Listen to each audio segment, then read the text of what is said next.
बहुत स्वागत है दोस्तों। आप जानते हैं कि सन 2014 में नरेंद्र मोदी के नेतृत्व में फासिस्ट आंदोलन भारत में सत्ता में आ गया था। उसके बाद उसने 2019 में चुनावी जीत हासिल की और 2019 के बाद 2024 में फिर से उसने जैसे तैसे जोड़ तोड़ करके सरकार बनाई और एक बार फिर से उसने लेफ्ट और लिबरल्स को धता बताते हुए सत्ता हथिया।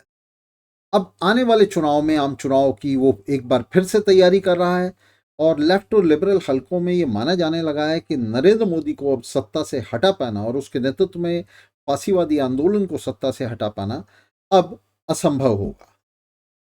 दोस्तों, फांसीवादी आंदोलन ने ये जीत कैसे हासिल की, कैसे उसने सत्ता का हरण किया और किस तरह से वो सत्ता में बना हुआ है, इसके बावजूद कि इन फांसीवादियों का एक काला इतिहास है। इन्होंने हमारे स्वतंत्रता आंदोलन से गद्दारी की थी, इन्होंने ब्रिटिश राज का साथ दिया था खुल्लम खुल्ला और हिंदू मुस्लिम के नाम पर लड़ाकू जनता को विभाजित करके इन्होंने ब्रिटिश सरकार की जो साजिश थी उसे सफल बनाने के लिए ब्रिटिश सरकार के साथ पूरा सहयोग किया था।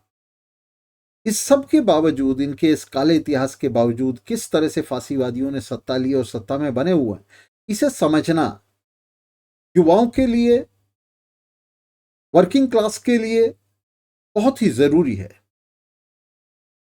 दोस्तों, 60 साल, पूरे 6 दशक भारत में लिबरल पार्टियों का शासन रहा। विशेष रूप से कांग्रेस के नेतृत्व में लिबरल्स, उदारवादी सत्ता चलाते रहे और सत्ता के इस रथ को वे भारत के बड़े पूंजीपतियों के लिए, बड़े निवेशकों के लिए, बड़े बड़े जो बिजनेसमैन हैं उनके हित में इसे चलाते रहे। मेहनत कश जनता का वे लगातार शोषण दमन करते रहे। कांग्रेस और तमाम दूसरी पार्टियों के शासन में हमने देखा कि कितनी जगह बर्बर दमन मेहनत कश जनता के आंदोलनों पर हुआ। 60 के दशक में बॉम्बे के अंदर किस तरह से शिवसेना को खड़े करके इंदिरा गांधी ने वहां एक विकसित मजदूर आंदोलन का क्रूरता से दमन किया। कांग्रेस शासित हरियाणा के अंदर हमने हाल ही में देखा किस तरह से मारुति वर्कर्स का दमन किया गया। कर्नाटक में हमने देखा, तमिलनाडु में हमने देखा किस तरह से मजदूरों के, किसानों के आंदोलनों पर क्रूर दमन किए गए। और 6 दशक के शासन में कोई भी एक काम ऐसा नहीं था जो आज लूट और दमन का, भ्रष्टाचार का भाजपा सरकार कर रही हो, फासिस्ट सरकार कर रही हो और इन लिबरल्स के शासन में वो काम ना हुआ हो। जो कुछ आज भाजपा या संघ की जो सरकार है वो कर रही है, ये फासिस्ट सरकार कर रही है, ये तमाम अपराध इससे पहले लिबरल्स इस देश में कर चुके हैं। उनका जो भ्रष्ट और जनविरोधी राज है वो हमेशा लोगों के आक्रोश का, गुस्से का और उनकी घृणा का बायस बना रहा है। अगर फासिस्टों का इतिहास काला है, अगर स्वतंत्रता आंदोलन से उन्होंने गद्दारी की, तो इन लिबरल्स ने भी कम गद्दारी नहीं की। इनकी भी दोगली और दोमुही नीति को ब्रिटिश साम्राज्यवाद ने उसको बहुत ही बेहतर तरीके से इस्तेमाल किया। हमने देखा कि किस तरह दादा भाई नौरोजी से लेकर गांधी और नेहरू तक स्वतंत्रता संघर्ष में इन लिबरल नेताओं की दोगली और समझौता परस्त भूमिका लगातार, निरंतर वो बनी रही और इन लोगों ने क्रांतिकारी आंदोलन से पूरी तरह से घात किया। अगर संघ ने खुलकर घात किया, उसकी छाती पर वार किया हमारे स्वतंत्रता संग्राम की, तो इन लिबरल्स ने उसकी पीठ में छुरी भोंकी। उपनिवेशवाद विरोधी आंदोलन से गद्दारी करने में, उसका सिर काटने में, उसका खात्मा करने में जितना हाथ फासिस्टों का रहा उतना ही इन लिबरल्स का भी रहा। 1947 का ये बड़ा घात, जिसके चलते हमारे स्वतंत्रता आंदोलन का बड़ी वहशियत के साथ एक दशक से ब्रिटिश सरकार दमन करती आ रही थी, और इस दमन को उन्होंने सांप्रदायिक दंगों के जरिए, भारतीय उपमहाद्वीप के बंटवारे के जरिए चरम पर पहुंचा दिया था। उसके अंदर ये सारे लिबरल नेता, गांधी, नेहरू, पटेल, अंबेडकर, ये सब भी उसके अंदर हिस्सेदार थे। सावरकर और जिन्ना तो इसके लिए जिम्मेदार थे ही। उन्हें तो कहा ही जाता है कि टू नेशन थ्योरी को उन्होंने धर्म के आधार पर भारतीय उपमहाद्वीप के विभाजन पर उन्होंने मोहर लगाई, उसे अपनी स्वीकृति दी, उसका प्रचार किया ब्रिटिश सरकार के लिए। लेकिन इसके साथ साथ इन नेताओं ने भी 47 के इस विभाजन का विरोध नहीं किया। अगर हम गांधी को थोड़ी देर के लिए अलग कर दें, तो कांग्रेस का पूरा शेष नेतृत्व 47 के इस विभाजन के लिए तैयार था। नेहरू ने एक अमेरिकी पत्रकार को इंटरव्यू देते हुए कहा था कि हमारे सामने दूसरा विकल्प नहीं था, हम जेल से बाहर आए थे, और अगर हम ब्रिटिश सरकार की बात नहीं मानते तो हमें दोबारा जेल में जाना पड़ता। तो ये तमाम लिबरल नेता, इनका अपना इतिहास भी काला था, और ये उस समझौता परस्त भूमिका में थे। 1947 के बाद भी तेलंगाना में किसान आंदोलन का दमन, श्रीकाकुलम और मुशहरी में किसान आंदोलन का दमन, उसके बाद लगातार मजदूरों, किसानों, मेहनतकशों के आंदोलनों पर बर्बर पुलिस दमन, अमानवीय जुल्म इनकी जेलों के अंदर, ह्यूमन राइट्स का, मानवाधिकारों का खुला उल्लंघन, और जिसका चरम 1975 की इमरजेंसी में हमने देखा, जब 2.5 साल के लिए इंदिरा गांधी ने इमरजेंसी थोप दी और बचे खुचे बूर्जुआ लोकतंत्र का गला घोटने का कुछ प्रयास किया गया। इंदिरा गांधी और संजय गांधी के राज में इमरजेंसी से पहले भी लोकतंत्र का खुल्लम खुल्ला अपहरण हुआ था, खुल्लम खुल्ला गुंडागर्दी यूथ कांग्रेस की सड़कों पर हमने देखी।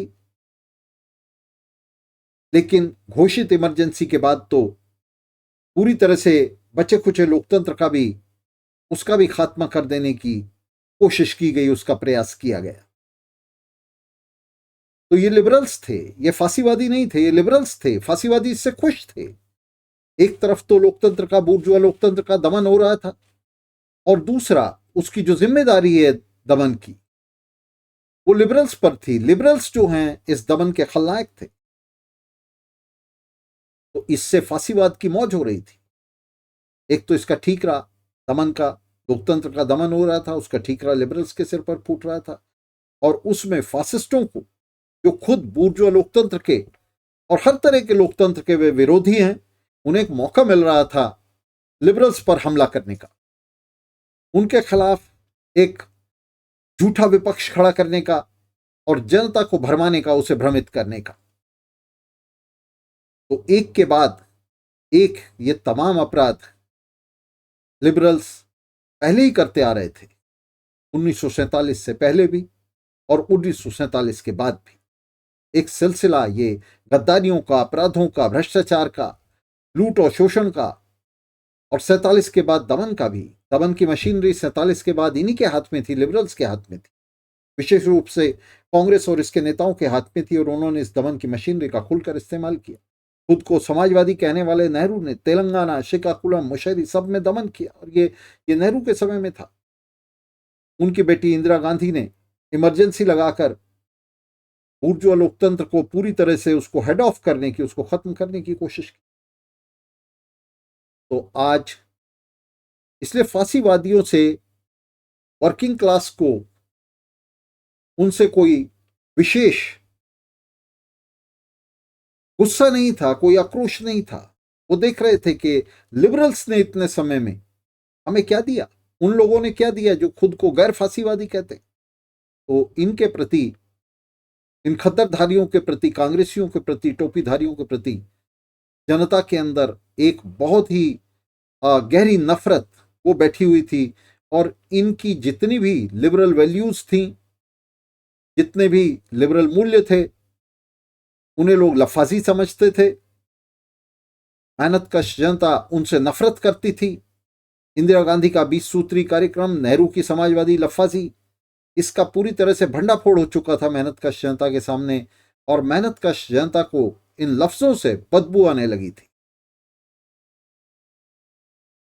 कांग्रेस ने एक गटर संस्कृति खड़ी की, गुंडागर्दी और भ्रष्टाचार की, जिससे भारत की मेहनतकश जनता पूरी तरह दुखी आ चुकी थी, अर्ज आ चुकी थी।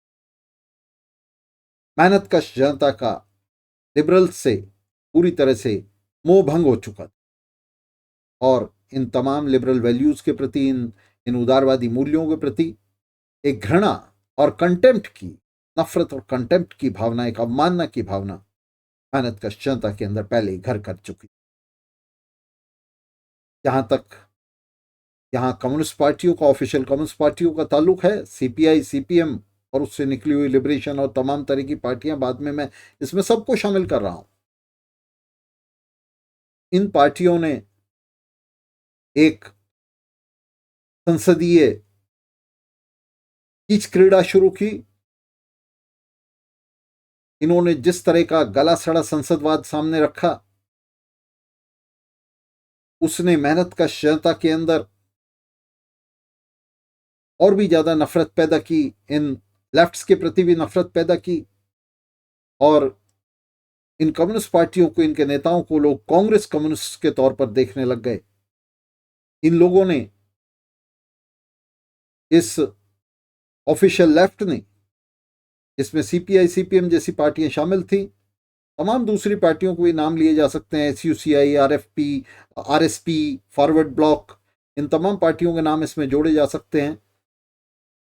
तो ये पार्टियां लगातार लिबरल पार्टियों के साथ समझौता किए रही। इन्होंने राइट और लेफ्ट में बंटने से रोक दिया मेहनतकश जनता। इन्होंने भारत के अंदर एक स्वतंत्र लेफ्ट के उभार को रोक दिया। इन्होंने वोट्स को राइट और लेफ्ट में बंटने से रोक दी। मेहनतकश जनता को एक लेफ्ट पोल के ऊपर संगठित करने में ही नाकाम नहीं रही, बल्कि इन्होंने जानबूझकर उसे संगठित नहीं होने दिया एक लेफ्ट, और लगातार वे लेफ्ट को राइट के पीछे बांधे रहे। लिबरल्स के अनुचर बन गए, उनके नौकर बन गए लिबरल पार्टियों। और जहां तक लिबरल पार्टियों का ताल्लुक था, उनमें कोई भी ऐसी पार्टी नहीं है जिसने जब तक फांसीवादियों के साथ गठजोड़ ना बनाए हों और फांसीवादियों को प्रमोट ना किया। कांग्रेस जैसी पार्टियां, मैंने आपको कहा कि किस तरह से 60 के दशक में बॉम्बे में इंदिरा गांधी बाल ठाकरे को प्रमोट कर रही थी, उसकी शिवसेना को प्रमोट कर रही थी मजदूर आंदोलन को कुचलने के लिए। पंजाब में भिंडरावाले जैसे लोगों को कांग्रेस ने प्रमोट किया, इंदिरा गांधी ने प्रमोट किया। तो ये सारे कुकर्म, ये सारे पापकर्म ये लिबरल्स कर चुके थे। तो लिबरल्स जो हैं वो फांसीवादियों के साथ हाथ मिलाए हुए थे, फांसीवादियों को प्रमोट कर रहे थे लेफ्ट के उभार को रोकने के लिए, और लेफ्ट जो है, ऑफिशियल लेफ्ट जो है, वो लिबरल्स को प्रमोट कर रहा था, उनकी सरकारें बनवा रहा था, उनके साथ गठजोड़ करके आज भी वे सरकारें बनवा रहे हैं। अब बिहार में देखिए क्या हो रहा है। बिहार में इन झूठी लेफ्ट पार्टियों ने अब लालू प्रसाद की दुम पकड़ी हुई है। बंगाल में वे कभी ममता बनर्जी की पूंछ पकड़ते हैं, कभी कांग्रेस की पूंछ पकड़ते हैं। केरल में कांग्रेस की पूंछ पकड़ते हैं। पूरे देश में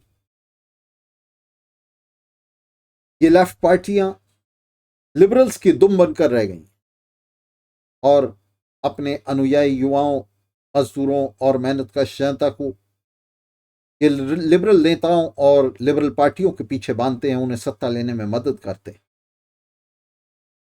इतना ही नहीं है, स्वतंत्रता आंदोलन में भी ये लेफ्ट पार्टियां घात में सहयोगी रहीं। 1941 से ही लगातार सीपीआई ब्रिटिश सरकार के लिए जासूसी कर रही थी। स्टालिन के निर्देश पर वे चर्चिल के नेतृत्व वाली सरकार का साथ दे रहे थे। ब्रिटिश सरकार के साथ सीपीआई ने गठजोड़ बनाया था, तो अब वे किस मुंह से आज फांसीवादियों को चैलेंज कर सकते हैं, उन्हें चुनौती दे सकते हैं? और यहां कम्युनिस्टों की, असली कम्युनिस्टों की, असली बोल्शेविकों की जो चमकती हुई विरासत है, उनकी जो पार्टी थी बीएलपीआई, उसका नाम तक इतिहास से गायब करने में इन लेफ्ट नेताओं ने बड़ी भूमिका अदा की है। बीएलपीआई का नाम, बीएलपीआई जिसने ब्रिटिश सरकार को चुनौती दी, जिसने नवल म्यूटिनी का सपोर्ट किया, जिसने भारतीय उपमहाद्वीप के विभाजन का शुरू से अंत तक विरोध किया, तब भी जब गांधी ने उसके लिए हां कर दी तब भी बीएलपीआई उसका विरोध करती रही। उस बीएलपीआई को इतिहास के पन्नों से गायब कर दिया इन लोग। ये इतिहास है इनका, इनका अपना इतिहास, इस लेफ्ट का अपना इतिहास बहुत काला इतिहास है। ये आधिकारिक कम्युनिस्ट पार्टियां जो वास्तव में स्टालिन और माओ की लाइन पर चलती हैं, जो मार्क्स और लेनिन को नकारती हैं, उसे कॉन्ट्रडिक्ट करती हैं, नाम तो लेती हैं लेकिन उसकी नीति का विरोध करती हैं। और लेनिन की नीति का विरोध करते हुए ये लिबरल पार्टियों के साथ गठजोड़ करती हैं, उसके साथ समझौते करती हैं, जबकि लेनिन ने इस नीति का विरोध किया था। ये मेंशेविक नीति है, लेनिन विरोधी नीति है जिसका ये पालन कर। तो ये पार्टियां, ये गद्दार पार्टियां जो अपने आप को लेफ्ट पार्टियां कहती हैं, ये लिबरल्स की पूंछ पकड़े हुए हैं। और लिबरल्स वे जब चाहते हैं वे फासिस्टों के साथ हाथ मिला। आज राहुल गांधी फासिस्टों के खिलाफ, भाजपा के खिलाफ अपने आप को विपक्ष के नेता के तौर पर प्रस्तुत कर रहा है, और लिबरल विपक्ष राहुल गांधी को अपने नेता के तौर पर। लेकिन हम ये कैसे भूल सकते हैं कि ये कांग्रेस थी, कांग्रेस के लीडर्स थे, राहुल के पूर्वज थे, जिन्होंने फांसीवाद को पनपने में, उसे खड़ा करने में, उसे मजबूत बनाने में बड़ा योगदान दिया। और कांग्रेस अकेली नहीं है, पूरे हिंदुस्तान के अंदर कोई भी एक लिबरल पार्टी ऐसी नहीं है जिसने जब तक इन फांसीवादियों के साथ चुनावी गठजोड़ बनाकर इन्हें सत्ता लेने में मदद न दी हो, या सत्ता के कॉरिडोर्स में इन्हें प्रमोट करने में उसने मदद न की हो। और फासिस्टों ने इसका फायदा उठाया। लिबरल्स और लेफ्ट की इस नीति का, इस कुनीति का फासिस्टों ने फायदा उठाया और उन्होंने अपने फुटप्रिंट्स छिपाए। उन्होंने अपने काले इतिहास को लिबरल्स और इस लेफ्ट के काले इतिहास के पीछे छिपाया। उन्होंने कहा कि क्या हो गया अगर हमने गद्दारी की। कांग्रेस नेताओं ने भी तो गद्दारी की, लेफ्ट ने भी तो गद्दारी की, उन्होंने भी तो पार्टीशन को स्वीकृति दी, उन्होंने भी तो ब्रिटिश सरकार के साथ गठजोड़ बनाए रखा। गांधी और नेहरू की वो दोगली नीति, जिसके चलते पहले आंदोलन खड़ा होता था और जब आंदोलन कामयाब होने लगता था तो उसे वापस ले लिया जाता था, ब्रिटिश सरकार से समझौता कर लिया जाता था। तो गांधी की ये जो समझौता परस्त नीति थी, इसकी आलोचना करते हुए इन राइट विंगर्स ने, फासिस्टों ने अपने आप को मजबूत बनाया और इस नीति के पीछे उन्होंने अपने उन काले कारनामों को छिपा लिया जिसमें वे सीधे सीधे ब्रिटिश सरकार की दलाली कर रहे थे। सावरकर जैसे उनके नेता जो ब्रिटिश सरकार की जेब में पड़े हुए थे, उससे पेंशन ले रहे थे, उसके जूते चाटकर वे जेल से बाहर आए थे, उन्होंने इसे अपना पर्दा बना लिया। तो लिबरल्स का, लेफ्ट्स का जो काला इतिहास है वो एक पर्दा बन गया फासिस्टों के अपने इतिहास को छिपाने के लिए, और फासिस्टों ने इसके पीछे अपने फुटप्रिंट्स को, अपने पदचिन्हों को छिपा लिया और लिबरल्स की आलोचना पर उन्होंने एक रणनीति खड़ी कर ली। वे गांधी की आलोचना करते हैं लेकिन गांधी का जो आलोचक है भगत सिंह, उसका नाम नहीं लेते, भगत सिंह का नाम नहीं लेते। आप कौन से कोण से, हमें फासिस्टों से पूछना चाहिए कि आप कौन से कोण से गांधी की आलोचना कर रहे हैं। गांधी समझौता परस्त था, लेकिन जब गांधी समझौता परस्ती कर रहा था आप तो सीधे ही ब्रिटिश सरकार की गोद में बैठे हुए थे। लेकिन ये पूछेगा कौन? जो ये लेफ्ट पार्टियां हैं, कम्युनिस्ट पार्टियां हैं, ये तो खुद ही, सीपीआई जो है वो खुद ब्रिटिश सरकार की गोद में बैठी हुई थी और वही काम कर रही थी जो फासिस्ट कर रहे थे। तो फासिस्टों ने इनकी इस कुनीति की आलोचना पर अपनी रणनीति, अपनी राजनीति खड़ी की और ये सारे के सारे गद्दार एक दूसरे को कोसते हुए बारी बारी से सत्ता में बने रहे और इन सब ने मिलकर भारत में बड़े पूंजीपतियों की सत्ता को टिकाए रखा है। पिछले 75 सालों में ये सब लोग एकजुट रहे हैं और इन्होंने मिलकर यहां पहले टाटा बिरला और उनकी फिर दूसरी पीढ़ी अडानी अंबानी की सत्ता को इन्होंने चलाया है, उसके रथ को हाँका। भारत में फासिस्ट आंदोलन का जो उद्गम है, ये उद्गम, उसका जन्म वो भी लिबरल पार्टी के गर्भ से हुआ है, कांग्रेस के गर्भ से। हेडगेवार खुद कांग्रेस से जुड़े हुए थे, कांग्रेस सेवा दल में थी और फासिस्टों के तमाम बड़े नेता वे कांग्रेस से निकले, इस लिबरल पार्टी से निकले और इन लोगों ने लिबरल्स का बैकयार्ड बनाया। हमारे स्वतंत्रता आंदोलन में भी ये अपने अपने तरीके से क्रांतिकारी आंदोलन का विरोध करते रहे, क्रांतिकारियों का विरोध करते रहे, ब्रिटिश सरकार को यहां से एक सशस्त्र क्रांति के जरिए उखाड़ फेंकने का विरोध करते रहे और आखिर में ब्रिटिश हुक्मरानों की जो साजिशपूर्ण योजना थी, भारतीय उपमहाद्वीप को बांटने की जो षड्यंत्र था, आखिर में ये सब लोग मिलकर उसका हिस्सा बन गए और 47 के बाद यहां टाटा बिरला अडानी अंबानी की सरकारों को चलाने में इन लोगों ने, सब लोगों ने मिलकर, में चाहे फासिस्ट थे या लिबरल्स थे या लेफ्ट थे, इन सब लोगों ने अपने अपने तरीके से उसे मदद दी और लिबरल पार्टी से जुड़े रहकर फासिस्टों ने लिबरल्स का एक तरह से बैकयार्ड तैयार किया।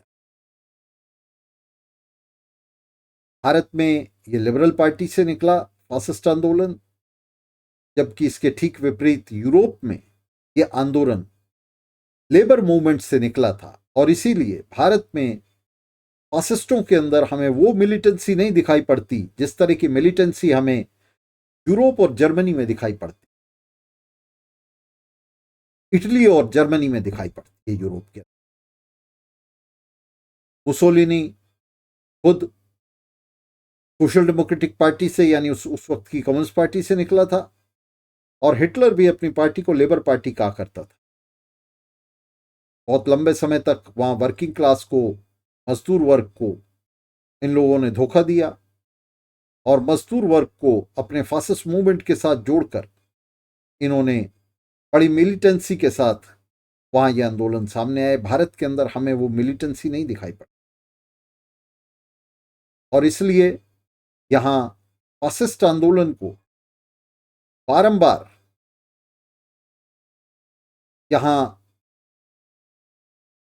उसे एक सौम्य रूप वो लेना पड़ता है, वो ढोंग करना पड़ता है, उसे बार बार ये कहना पड़ता है कि हम तो उस हिंदुत्व के पुजारी हैं जो सार्वभौमिकता की बात करता है, जो पूरी दुनिया के अंदर पूरी दुनिया को एक परिवार समझता है। तो इस तरह की बातें यहां इनको करनी पड़ती है। इसलिए यहां फासीवादी आंदोलन के अंदर ना वो मिलिटेंसी है और ना ही वो मिलिटेंसी हो सकती है। क्रूरता हो सकती है लेकिन वो मिलिटेंसी नहीं हो सकती जिस तरह की मिलिटेंसी हमें यूरोप के अंदर इटली और जर्मनी के आंदोलनों में दिखाई देती है, क्योंकि वो आंदोलन वहाँ वर्किंग क्लास के ऊपर खड़े हुए थे। यहाँ जो मूवमेंट, फासिस्ट मूवमेंट सामने आ रहा है, ये मूवमेंट लिबरल पार्टी से निकला है, लिबरल कैंप से निकला है और इसके ज़्यादातर समर्थक आप जानते हैं कि वे छोटे मोटे काम धंधे करने वाले लोग, गांव और शहर के छोटे मोटे दुकानदार और इस तरह के तमाम लोग जो हैं, छोटे मोटे व्यापारी, वे सब लोग इसका बल्क बनाते हैं। या फासिस्ट मूवमेंट का नरेंद्र मोदी के नेतृत्व में जो फासीवादी आंदोलन है वो ज़्यादातर इन्हीं लोगों से बना है, जिसका मुख्य केंद्र कब भी शहरों में है और गांव में भी जो लोग इसमें शामिल हैं तो वो छोटे छोटे जो है व्यापारी और जमीनों के मालिक हैं। इन फासिस्टों और लिबरल्स की एक साझी भूमिका है, और वो भूमिका है किसी भी तरह से भारत में पूंजीपतियों की सत्ता को अक्षुण्ण बनाए रखना। और इस भूमिका को यहाँ इन लेफ्ट पार्टियों का पूरा पूरा समर्थन हासिल रहा है और आज भी हासिल है। 1947 से पहले और 1947 के बाद ये कम्युनिस्ट पार्टियां मजदूर वर्ग को धोखा देते हुए, युवाओं को धोखा देते हुए, तरह तरह की थीसिस गढ़ते हुए, जो एक तरह से मैंशेविक थीसिस की अनुकृति हैं, इन पूंजीवादी पार्टियों के साथ, लिबरल पार्टियों के साथ चिपके रहे हैं। और इन्होंने भारत में एक स्वतंत्र लेफ्ट के उभार को रोकने में बड़ी महत्वपूर्ण भूमिका निभाई है। किसी भी तरह से एक स्वतंत्र लेफ्ट पार्टी का यहाँ उदय ना हो, एक ऐसी लेफ्ट पार्टी का उदय ना हो जो मजदूर वर्ग को, मेहनतकश जनता को लिबरल्स के पीछे बांधने से इनकार कर दे। इस बात के लिए ये पार्टियां लगातार कोशिश करती रही हैं और आज भी इनकी कोशिश जारी। पार्टियों ने मजदूरों को, युवाओं को, मेहनतकशों को इन लिबरल पार्टियों के पीछे बांधना जारी रखा है। और जैसा मैंने बिहार का एग्जाम्पल आपको दिया, बिहार में अक्टूबर में चुनाव होने वाले हैं, विधानसभा चुनाव होने वाले हैं, और उन विधानसभा चुनावों की तैयारी के हिस्से के रूप में इन पार्टियों ने अभी से ये कोशिश शुरू कर दी है कि वहां बिहार के अंदर लिबरल पार्टियों के साथ एक मोर्चा बना लिया जाए और उस मोर्चे में जूनियर पार्टनर की भूमिका में अपने अनुयायी युवाओं को, मेहनतकशों को, मजदूरों को इन पार्टियों के पीछे बांध दिया जाए। वहां किसी भी तरह से तेजस्वी को मुख्यमंत्री बनाने और वहां तेजस्वी की सरकार बनाने के लिए ये पार्टियां भरसक कोशिश कर। इन पार्टियों की कोई कोशिश बिहार के अंदर वोट्स को राइट और लेफ्ट में बांटने की नहीं है। इन पार्टियों की कोई कोशिश मजदूरों और मेहनतकशों की वोट को संगठित करने की, उसका ध्रुवीकरण करने की नहीं है।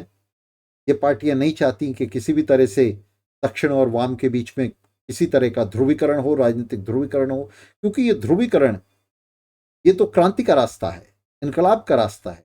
जहां ये ध्रुवीकरण हुआ, राजनीतिक ध्रुवीकरण हुआ, वहीं इनकलाब का रास्ता खुल जाएगा। ये पार्टियां नहीं चाहती। ये पार्टियां, लेफ्ट की पार्टियां अडानी और अंबानी की सत्ता को चलाए रखना चाहती हैं, और इसलिए हम कहते हैं कि ये कांग्रेस कम्युनिस्ट दरअसल पूंजीवाद का लेफ्ट विंग है। दोस्तों, फांसीवादी अपने गुणों से अपने बूते पर सत्ता में नहीं आए, वे इन लिबरल्स और लेफ्ट के फेल्योर पर सत्ता में आए। इनकी इस कुनीति के चलते वे सत्ता में आए। लिबरल्स और फांसीवादी, इनका तो ध्येय एक है ही कि किसी तरह से अडानी अंबानी को सत्ता में रखना है। लेफ्ट इनको सपोर्ट कर, या ऑफिशियल लेफ्ट भी इनकी मदद कर रहा है, और इन सब का उद्देश्य जिस किसी तरह से भारत में पूंजीवाद को बनाए रखना है। ये सब लोग, जिनमें लेफ्ट भी शामिल है, ये ऑफिशियल लेफ्ट शामिल है, जो स्टालिनवादी और माओवादी पार्टियां ये भी उसमें शामिल है, ये सब समाजवादी क्रांति के विरोधी हैं। सरभारा के अधिनायकत्व का ये सब लोग उसकी कट्टर शत्रु हैं। तो इनके खिलाफ संघर्ष किए बिना भारत में क्रांतिकारी आंदोलन को आगे नहीं बढ़ाया जा सकता और फासिस्टों को सत्ता से नहीं हटाया जा सकता। लिबरल्स के दम पर, इन ऑफिशियल लेफ्ट पार्टियों के दम पर अब फांसीवाद को कोई चुनौती नहीं दी जा सकती। तो इसलिए जो कार्यभार, केंद्रीय कार्यभार आज मजदूरों और युवाओं के अग्रणी तत्वों के सामने है, वो है एक क्रांतिकारी मार्क्सवादी पार्टी का, उसका संगठन और उसके चारों तरफ मजदूरों और मेहनतकशों की लामबंदी। दोस्तों, इस चुनौती को निश्चित रूप से आप स्वीकार करेंगे। इस आशा के साथ आज के इस कार्यक्रम को खत्म करने की आपसे अनुमति चाहता हूं। मिलते रहेंगे और इस संघर्ष को, फांसीवाद के खिलाफ, पूंजीवाद के खिलाफ, साम्राज्यवाद के खिलाफ, इस संघर्ष को मिलकर जारी रखेंगे। बहुत बहुत शुक्रिया दोस्तों, साथ रहने के लिए बहुत धन्यवाद।